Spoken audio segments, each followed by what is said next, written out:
fellow citizens of the OECS, on the 18th of June 1981, the Organization of Eastern Caribbean States was formed with the signing of the Treaty of Bastille by leaders of the Eastern Caribbean who represented a wide political spectrum.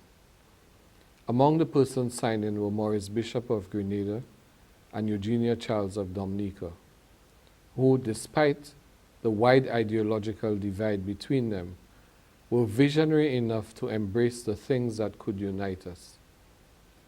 Today we celebrate 35 years of that historic initiative.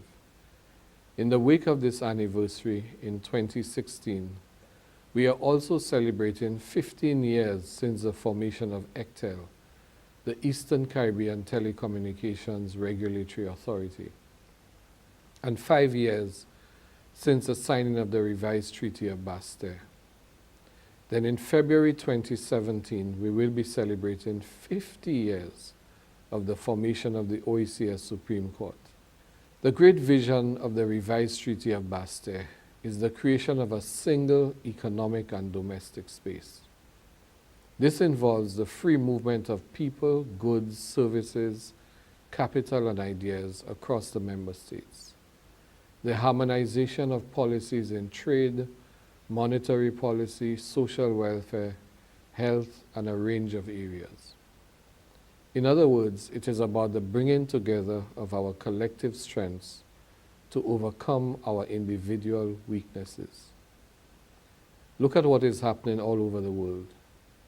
In Asia, the Pacific, and Africa, advanced economies, which are intense competitors, are creating regional trading blocs and defining new areas of cooperation so that they can be more competitive in the wider global space. This is the name of the new global game, building regional cooperation in order to be more globally competitive. In every phase of our own history, we have learned that we are stronger together, that a house divided onto itself cannot stand, but we continue to maintain the illusion that each of us can stand alone and succeed. What are we doing to make us stronger together? The OECS has been engaged in many exciting initiatives aimed at realizing the dream of the revised Treaty of Bastille. At the level of the OECS Commission, we have been undergoing a process of organizational transformation and renewal that seeks to make the Commission an efficient and effective facilitator of regional integration. We have repositioned ourselves as an enabling mechanism for ever closer collaboration between the key policymakers in member states in the areas of foreign affairs, trade, social development, and youth, education, health, legislation and justice, and economic development. We are leveraging information and computer technology to work more efficiently and cost-effectively. The OECS Commission is embarking on new and innovative ways to communicate with all OECS citizens through a range of new measures.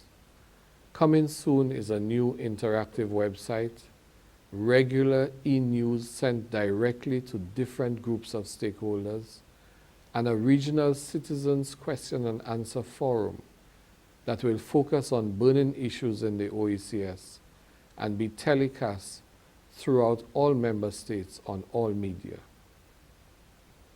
As we work steadily towards the full functioning of the economic union, it will be very important that we communicate our accomplishments in this area so that you know where we are in our collective journey towards driving stronger economic growth and thus delivering a better standard of living for every OECS citizen.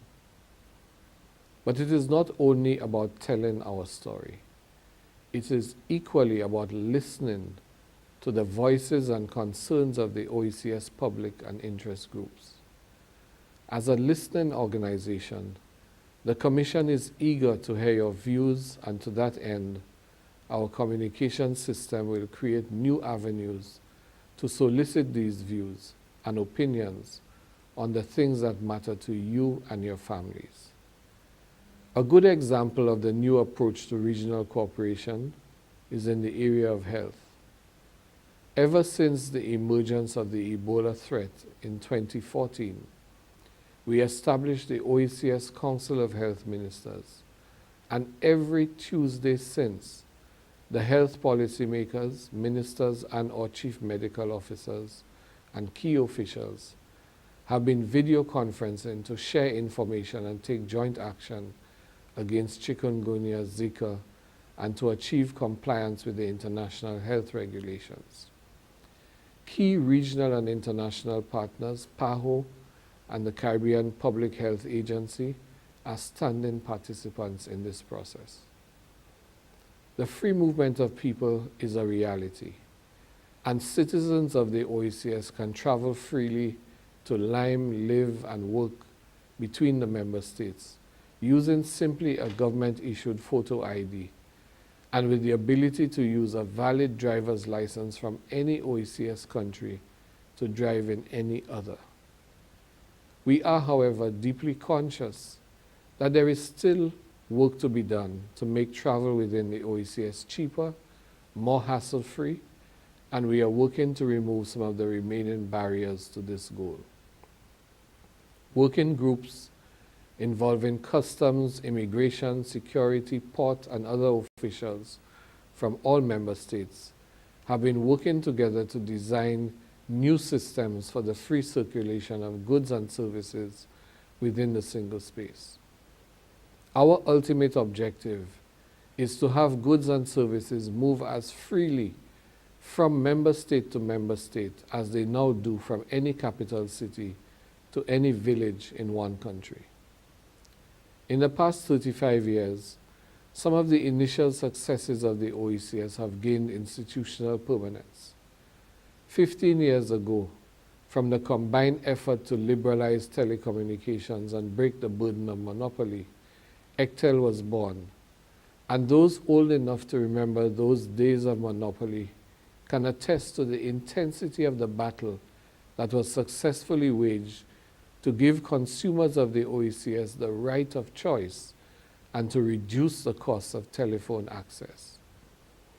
An initial experiment in joint procurement of medicines has led to the establishment of the Pharmaceutical Procurement Service, which has brought major benefits to the health sector since 1986. The PPS, 30 years later, now supplies over 800 prescription medicines and a wide range of medical supplies, contraceptives, radiological consumables at prices that average between 20 to 30% less than individual governments can purchase, an annual savings of about 4 million EC dollars. The OECS model has now become a global best practice that is being copied by other regions around the world. We are finalizing a growth and development strategy for the OECS, which would provide a common framework for economic growth and national development across the OECS. Within this strategy, we are seeking to address several key problems and identify many vital opportunities that can open new, globally competitive possibilities for us. For example, addressing the problem of the food imports into the OECS, which now total $500 million US. This is also an opportunity to revitalize agriculture by becoming food self-sufficient, create agro-businesses and jobs, and change to healthier lifestyles with organic food. In other words, a lifestyle revolution by growing what we eat and eating what we grow. Aligned to the growth and development strategy is a youth strategy that we have just initiated. Under the brand OECS Yes, Youth Empowered Society, we are seeking to engage and empower our youth to define their own future. Through a variety of means, block wraps, focus groups, online meetings, a massive social media campaign, we are inviting the youth of the OECS who make up 34% of the population, to tell us what this strategy should involve. The 7 pillars which form the framework of the youth strategy are education and training, branded as YES for Youth Empowered Society, Yes I Learn; entrepreneurship and employment, branded as Yes I Earn; creativity and culture, branded as Yes I Express; child youth protection, branded as Yes I Matter; citizenship and identity, branded as Yes I Belong; healthy lifestyles, branded as Yes I Move; and environment and sustainable development, branded as Yes I Inherit. We invite you to join us in this journey towards a youth-empowered society by linking with our social media on Facebook, Twitter, Instagram, the addresses of which are shown on screen. The OECS continues to make climate change, environment and disaster management important priority areas for joint and collective action by member states.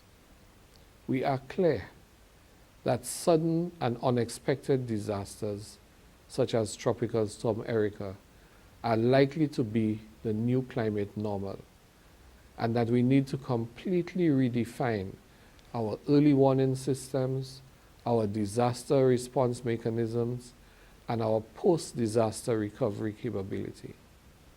Associated with this is the need for new building codes and standards, environmental protection rules, stronger insurance arrangements, and more secure risk safeguards. Facing the future as small vulnerable states, we face a world that is unsentimental and brutal in its competitiveness. To survive, we must learn to cooperate as intensely as we have competed, and we must make the most of whatever we have that is deemed of value in today's world. We must find our niche and occupy that niche so securely that it would be difficult to dislodge us from it. While the record of accomplishments of the OECS in these past 35 years has been outstanding, it is important to understand that there is no time to rest on our laurels. What worked for us in these past years can no longer work today, nor will it succeed tomorrow.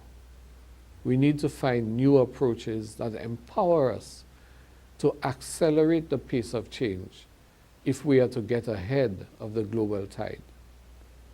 Our best opportunity to survive and thrive in today's world is to make a reality of the single space, to unify the chain of islands from the Virgin Islands in the north to Grenada in the south, inclusive of the French and Dutch-speaking islands in between. Already, the entry of Martinique has opened many new windows of wider cooperation in health, education, community tourism, and trade. The new president of the Collectivité Territoriale of Martinique, Honorable Alfred Marie-Jeanne, has already proposed a concrete program of accelerated cooperation between Martinique and the other member states. The creation of this single space in the Eastern Caribbean archipelago is being pursued in a manner that is also consistent with the wider regional integration agenda. The democratic process is alive and well in the OECS, and we have seen a free exercise of the sovereign will of the people. The outcome of this has been to bring new faces and fresh perspectives to the governance bodies of the OECS. We draw on the historical inspiration of 1981, when OECS leaders shaped singular purpose despite wide and deep differences. And we pray that the simple aspiration of Caribbean people to move, work, play, and create sustainable livelihoods freely across these islands will be realized. Even as we celebrate the accomplishments of the past 35 years, let us commit to achieving more in less time. Let us emphasize the things that unite us rather than punctuate the differences that divide us. Let us resolve, in the words of Black Stalin, to push one common intention is for a better life in the region, for we children, we women and we children. That must be the ambition of the Caribbean man.